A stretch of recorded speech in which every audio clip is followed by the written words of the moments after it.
Hi, my name's Nadia, and I will be talking about my research page and what I done.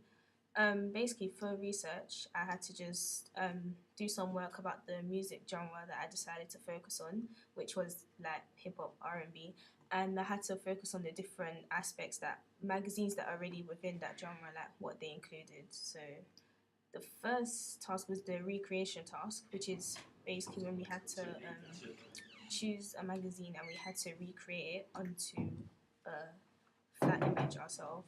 But we basically had to use Photoshop for this.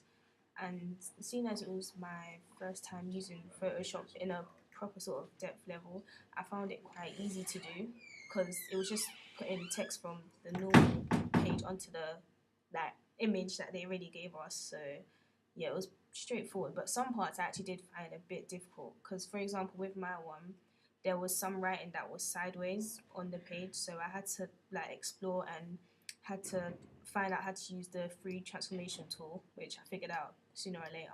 And yeah, after that was the textual analysis, which is when I had to analyze in depth the different key concepts the of a hip hop magazine that I've already seen. And I had to do that because it helped me to get a clear idea of how exactly the magazine is laid out, what color scheme they use, why they use certain props, and how it links to the main cover line. And I found this task quite useful because it helped me get an idea of what I should do. For example, if I use red, like why am I using it and what can I link it to, and that, and it will help make my page look more appealing.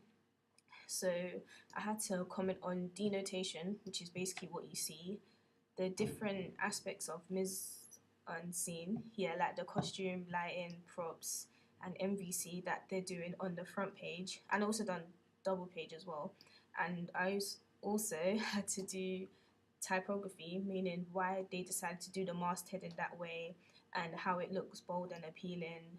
Um, and also comment on the different cover lines, such as why they use certain words, why they use certain artists, and all of that.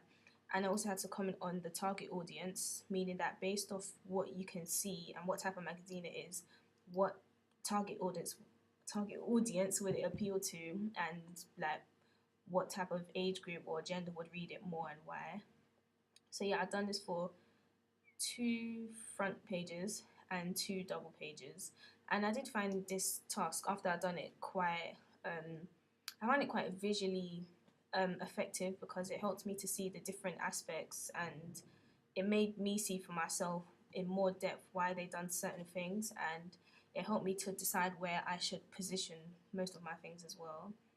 So um, after that was the convention diagrams, which was pretty straightforward, where I had to point out different aspects. I used that word. I had to point out different things that were needed for a front contents and double page, and I had to write about um, why they decided to use it. So, for example, with my front page, I commented on they used a certain color scheme, the main overline, they had page numbers, they had website links, and all of that. For my double page, for my contents page, I included talking about a title, the sublines they use for the features section, the use of columns, page numbers as well, and the issue date. And for my double page, I wrote about the fact that they use pull quotes, bylines, strap lines, drop letters, subject names, the main things that you see when you see these certain types of pages. And yeah, I did find this one, I found it most helpful for my double page because it made me realize where I should put my byline and my strap line because those are some of the things that I haven't done before. Next was audience research, which was basically, well, for the first part of it, you get two ideal, a male and female character that would read your magazine, and you just write about their hobbies and interests, their clothing and fashion, the type of music they listen to, and how it will appeal to the magazine that you're already doing, like yourself. So I've done one for male and one for female, and yeah, the male one was the same as the female one. And after that, I had to do my own audience research, which is where I had to make up 20 different questions, asking people about different aspects, not aspects, different sections on my magazine. So I had to use stuff like WhatsApp, Snapchat, iMessage, and I asked 10 front page questions, 5 contents page, and 5 double page questions.